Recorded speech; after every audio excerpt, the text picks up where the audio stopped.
A particle moving along the x axis has the acceleration f at time t given by f is equals to f naught into में 1 minus में t by t, ठीक है, where f naught and t are the constants, f naught और capital T constant है और f यहाँ पे acceleration है, ठीक है ना। The particle at t equal to 0 है zero velocity in the time interval between t equal to 0 and the instant when the f equal to 0 the particle's velocity. In the time interval between t equal to 0 and the instant when the f equal to 0 the particle's velocity is, यार सुन आप, acceleration दिया हुआ, एक तो इसने ये F note करके confuse कर रखा है, ए नोट बोल देता है इसको, ठीक है ना, कोई बात नहीं, हम तो ए नोट ही बोल लेते हैं। ये A is equals to A naught 1 minus में टी बाई टी, ये ए टी रिलेशन दे दिया इसने। यार इसमें ना कुछ भी निकालना हो यार, वी टी रिलेशन तो बनाना ही पड़ेगा एक बार, क्योंकि वेलोसिटी की बात कर रही है, वेलोसिटी की बात कर रहा तो वी टी रिलेशन बनाना पड़ेगा। इसमें वी टी रिलेशन कैसे बनाओगे, इसको लिखोगे ए नोट माइनस में A naught by capital T small T आएगा यहाँ पे, ठीक है।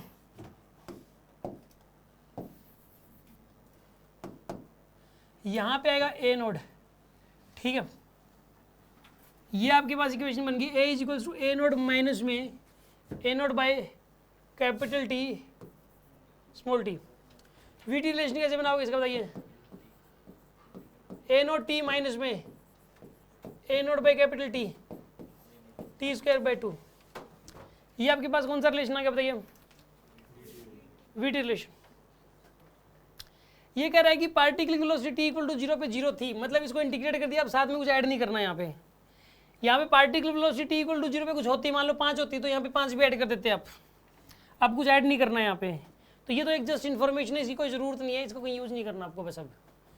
इन the time interval between T equal to 0 and the instant when F equal to 0, यार ये देखो एफ इक्वल टू 0 कब है, एफ मतलब एक्सेलरेशन, एक्सेलरेशन 0 कब है, किस टाइम पे, इसमें पुट करो आप, कब है एक्सेलरेशन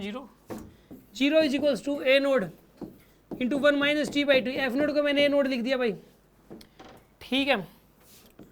तो यहाँ पे आएगा ए नोड से डिवाइड ही कर दो पूरे को, तो 0 is equals to 1 minus T by T. तो आप ऐसा करो, यहाँ पे आएगा अब 1 को इधर ले जाओ, तो क्या बनेगा 1 is equals to T by T, तो टी की वैल्यू किसके बराबर आएगी, टी के बराबर, कैपिटल टी टाइम पर, कैपिटल टी टाइम पर एक्सेलरेशन 0 है, कैपिटल टी टाइम पर, उस टाइम पार्टिकल की वेलोसिटी देखनी है, ठीक है ना, उस टाइम पार्टिकल की वेलोसिटी क्या हो जाएगी, पुट करो इसमें, कैपिटल टी पुट करो आप, यहाँ कैपिटल टी पुट करो, ए नोट कैपिटल टी माइनस में ए नोट बाई टी, और यहाँ आएगा टी स्क्वायर बाई 2, टी से टी खत्म हो गया, तो ए नोट टी माइनस में ए नोट टी बाई 2, तो कितना आंसर आएगा इसका, a naught T by 2 answer आएगा। In the time interval between T equal to 0 and the instant when the acceleration is 0 the particle's velocity,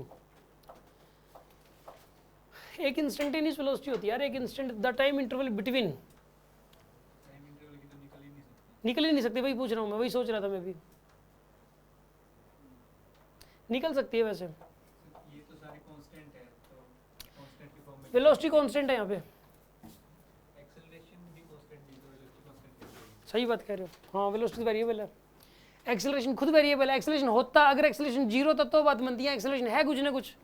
तो velocity तो यहाँ पे वेरिएबल है, तो वेलोसिटी एक टाइम इंटरवल के बीच में एवरेज वेलोसिटी पूछना बेवकूफ़ी है बहुत बड़ी। यहाँ पे ये क्वेश्चन में मिस्टेक ये है कि इसने वेलोसिटी पूछी एक टाइम इंटरवल के लिए, टाइम इंटरवल के लिए पूछी नहीं जा सकती, टाइम इंस्टेंट पे पूछी जा सकती है। ये पूछ सकता था टी इक्वल टू 0 पे वेलोसिटी क्या होगी, टी इक्वल टू 0 पे था भाई 0, इसमें पुट कर दो आप, और एक पार्टिकल की वेलोसिटी पूछी है जब एक्सेलरेशन 0 हो जाएगा, एक्सेलरेशन 0 हो जाएगा इस टाइम पे, और इस टाइम पे वेलोसिटी हो जाएगी ये वाला आंसर आएगा इसका, सी आंसर करेक्ट है। क्वेश्चन को थोड़ा चेंज कर सकते हो आप कि find the velocity when the acceleration is 0, ये पूछ रहा है, ठीक है। ये टाइम इंटरवल बिटवीन ये बोलना बिल्कुल गलत होगा, समझ में आ गया होगा आपको।